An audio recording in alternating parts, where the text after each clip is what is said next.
Alright guys, it's time to talk how to get ahead early in NHL 19 Hockey Ultimate Team. I'm No Sleeves 12.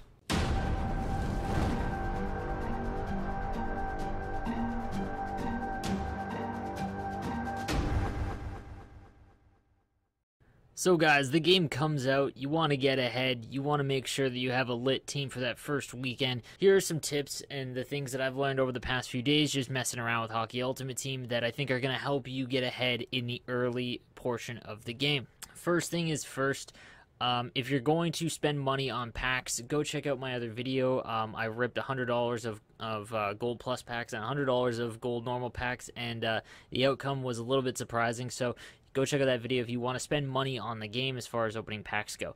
If you're a free player, I respect that. So let's talk about what you should be doing to get ahead a little bit earlier in the game. And really, it's going to come down to hut challenges. You want to get as many coins and things for that first weekend as possible, because that's the currency in this game, but more importantly, you can actually get the steals and things that happen early on before the market actually establishes itself. So let's get into what I'm talking about here. First thing, guys, you want to go take a look at the upgrade sets for the Alumni, as well as, the 99s like Wayne Gretzky and Mario Lemieux. You're not going to get these for a very, very long time.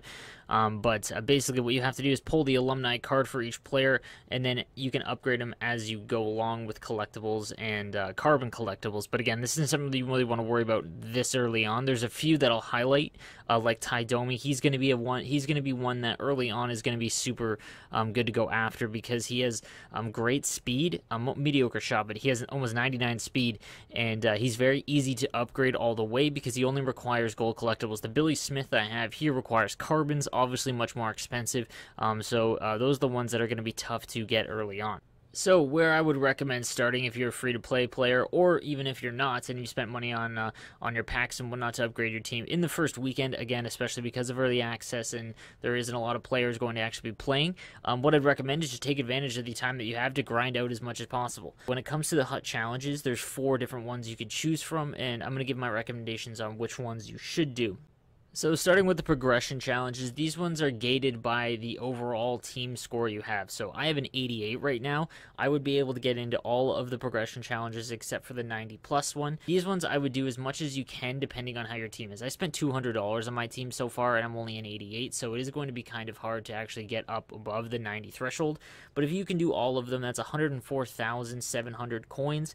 7 consumable packs, but I would do the let's get started where there's no overall required, the 75 plus and 80 plus, because you're going to get about 50,000 coins that can help you start you off well in hut this season.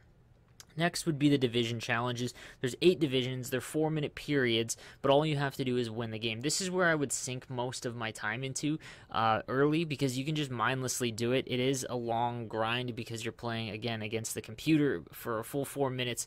But I mean, there's ways to cheese that where you just, get up by 1 and just kind of skate around, things like that, or get up by a ton and then just let down your controller if that's what you want to do. Again, this is for grinding purposes only. I don't recommend doing that. Have fun with the game. This is all just if you really want to get ahead early. These are the ways you're going to do it. Because if you do all of the division challenges, you're going to end up with 124,000 coins, 3 bronze packs, 2 silver packs, 2 gold common players, and 1 gold pack. So you're going to get quite the haul after the first weekend. Road tripping and across the pond are kind of the same. Basically, they're the classic 2-minute challenge or 2-minute period challenges where you have to, do a bunch of objectives. Some are hard, some aren't. For the road tripping one, there's 6 categories of 5 each. You're gonna get 62,100 coins. This is an easy one. I would recommend doing this one as well, just because it's quick, easy way to get out of the way, and it'll get you a lot of challenge stars. And I'm gonna explain why those are important in a second.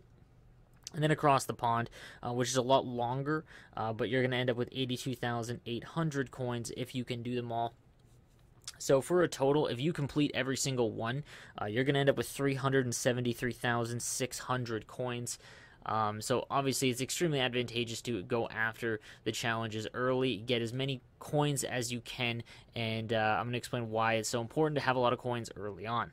My next tip, do not spend 1 single coin on anything other than maybe a contracts pack if you have to in the first week or so of the game. The reason for that is, A, you want to see how the market's doing, but you don't want to overpay for a player that might not be worth it. Here are the things that you do want to spend your money on if you do catch it. every day that you log on to Hut, check what the gold collectibles are going for early on, okay? If you see what the average is, last season it was like 10,000 roughly. That was before you couldn't make them, and you can now make gold collectibles again, so they're going to be a little bit cheaper, I think. But say you see one that's 6,000. You want to buy as many of those as possible and instantly resell for 10K or whatever the market is. I'm just giving you an example. But those are the ones you always want to be checking. As well as gold players, because you can cash in gold rare players, anything 80 and above for gold collectibles. There is a 24-hour cooldown on it, but you want to do this as much as possible. So if you can find cheap gold rare players, I'm talking like 80 overall, for about 500 or something very cheap like that, I would recommend doing that because you can buy a gold collectible for, let's say, 5,000 coins and resell it for 7 or 8, depending on what the market value is. Those are the things you want to look for, because for the things that you can make, you just have to do the math. If the gold collectibles are going for 7,500 early on, and you can buy 5 gold rares for 500 each, then basically you just spent 2,500 coins and can flip it for 7,500 or whatever the market price is for gold collectibles. So guys, again, so I wouldn't spend any money on players early on that you are going to use for your team. I'm talking like the Crosbys, Ovechkins, the Kucherov, Stamkos. Don't go all out and spend all of your money, 100K on something like that, because you don't know if they're going to fall, and if legends and things like that get released, like they did last year, after about 2 weeks, a lot of the, you want to sit in there with all your coins tied up in a card that, you're going to take a big hit on the market for. So just be wary of that. You want to look for gold collectibles and anything involving collectibles. That's what you want to look for. Look at the market price. Buy as many as you can, and to do that you need capital, and the way to do that is just by grinding Hut challenges, as many as you can early on. Now, new to 19 is the Milestone Legends that you can unlock by basically playing the game. Now, I'm going to have a video separate for this that goes in depth of which ones you should do, but if you scroll through the milestones, there are a few that you're not going to get for months, almost all of them. It's going to be very difficult to get any of them within the first weekend, except for 1 or 2, and I'm going to save that for another video, but I would just kind of ignore and don't worry about grinding for them, because if you're doing the Hut challenges, you're going to organically unlock a few or come close. So again, all about those Hut challenges. When it comes to team building, you want to prioritize speed and shot over everything else, obviously. Speed in this game isn't as important as it was in 18 because the game is so fast already. So shot's almost more important. Obviously, if there's a big discrepancy in speed, like 99 to like 85, that's going to matter. But if it's like 88 to 83, I would prioritize shot. When it comes to synergies and things like that, there's only a few that you want to go after. Again, I'll have another video for that. But when it comes to building your team early on, just make sure that you have all right-handed players on the left and all left-handed players on the right, and I'll explain why, again, in a later video. But for just building your team, make sure that you've got that kind of setup. That's the most advantageous to help you win now.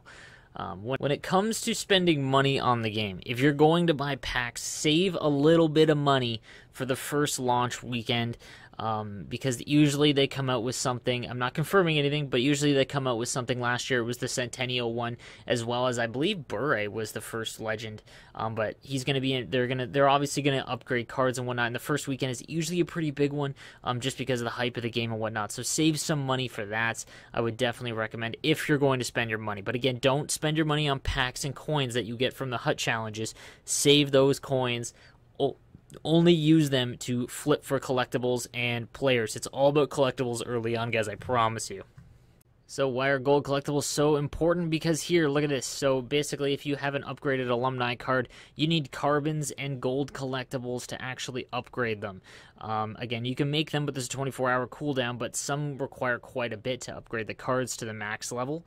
But it is something that everyone's going to be after. And when you do one of these, you get one of the legend tokens that you can use to get Mario Lemieux and Wayne Gretzky. You need 45 of them. So guys, it's all about gold collectibles early on. Make sure that you're watching the marketplace to see what they're going for. Buy them if they're 3K, 2K, even 1,000 under what the market value is. Buy them all, as many as you can, and then sell them for a little bit cheaper than what the top price is, and just watch you roll into those coins, okay, guys? So, guys, those were my tips to get ahead early in Hut this season. If you have any comments or suggestions or anything down below, leave it. Let me know. I can't get any better without criticism or, how you guys are liking my content. So sub to my channel. I'll see you a ton in NHL 19. You stay sweet.